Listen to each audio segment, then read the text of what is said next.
साल था 1914, जगह वैंकूवर, कनाडा। एक Sikh immigrant quietly court house के अंदर एंटर करता है और कुछ सेकंड बाद एक आदमी जमीन पर गिरा होता है और एक इमिग्रेशन ऑफिसर की मौत हो चुकी होती है। शूटर भागने की कोशिश बिल्कुल नहीं करता। हाडे वाले भावें याद रखन या ना रखन, वो खुद पुलिस को सरेंडर करता है और फिर कहता है, मैंने जो किया अपनी कम्युनिटी की इज्जत के लिए किया। लेकिन सवाल ये है, कौन था ये आदमी और किस वजह से एक इमिग्रेंट ने कनाडा के इमिग्रेशन ऑफिसर को गोली मार दी। इस कहानी को समझने के लिए हमें जानना पड़ेगा 1914 के वैंकूवर में। This is a white man's country.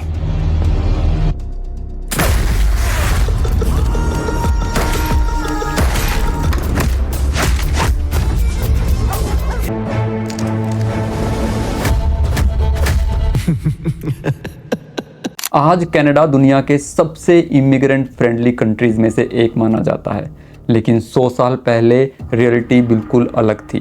1900s के शुरुआती सालों में कनाडा में आए ज़्यादातर इंडियंस पंजाब के सिख लेबरर थे, लंबर मिल्स में काम करते थे एंड रेलवे और फार्मिंग इंडस्ट्री में काम करते थे। लेकिन उस टाइम कनाडा में एंटी एशियन सेंटिमेंट्स बहुत स्ट्रॉन्ग था। गवर्नमेंट ओपनली एशियन इमिग्रेंट्स को रेस्ट्रिक्ट करना चाहती थी। इसी टेंशन के बीच 1914 में एक और बड़ा इंसिडेंट हुआ, कोमागाता मारू। 1914 में एक शिप वैंकूवर हार्बर में आकर खड़ा हो गया। इस शिप का नाम था कोमागाता मारू। उसमें 376 इंडियन पैसेंजर थे जो कनाडा में एंट्री चाहते थे, लेकिन कैनेडियन गवर्नमेंट ने उन्हें लैंड करने से मना कर दिया। 2 महीने तक शिप को हार्बर में रोका गया। फूड शॉर्टेज, लीगल बैटल्स और ह्यूमिलिएशन।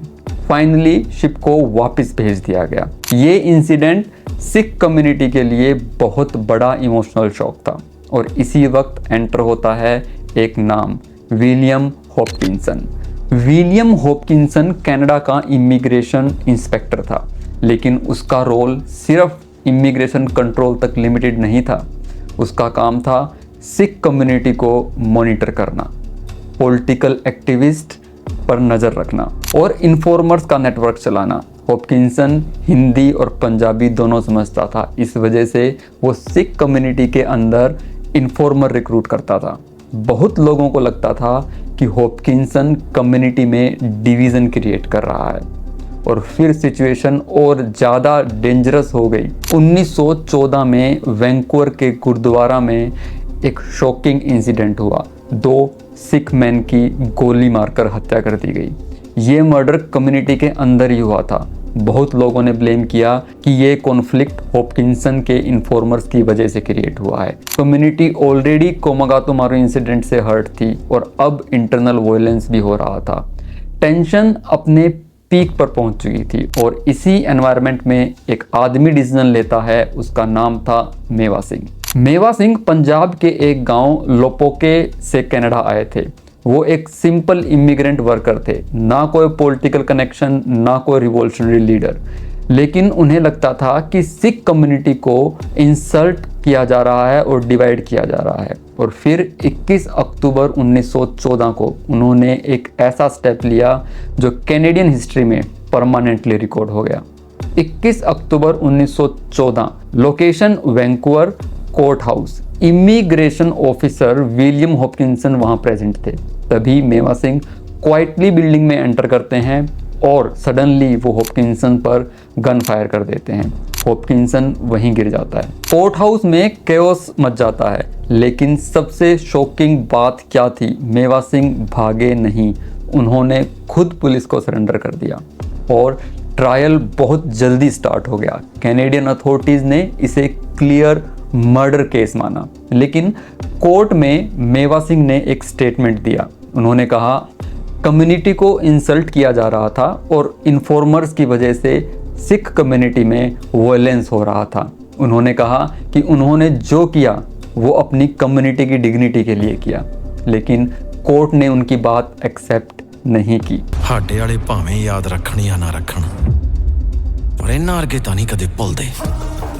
कोर्ट ने मेवा सिंह को डेथ सेंटेंस सुना दी। 11 जनवरी 1915 न्यू वेस्टमिंस्टर जेल, मेवा सिंह को फांसी दी गई। हिस्टोरिकल अकाउंट्स के अकॉर्डिंग एग्जीक्यूशन से पहले वो शांत थे और प्रेयर्स कर रहे थे।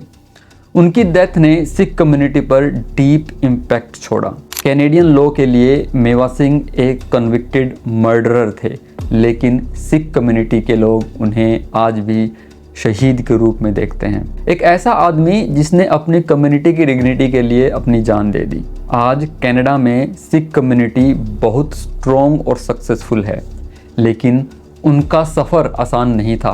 और हिस्ट्री के पेजेस में कुछ कहानियाँ ऐसी भी हैं जो बताती हैं कि इमिग्रेंट्स ने अपनी आइडेंटिटी और डिग्निटी के लिए कितने बड़े प्राइसेस पे किए हैं।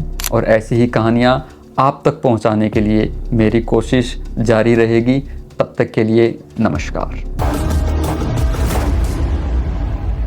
बापू जी ਅਸੀਂ कनेडा नहीं जाना। इस जहाज का सफर खत्म नहीं होया पुत, हाली तो शुरू होया।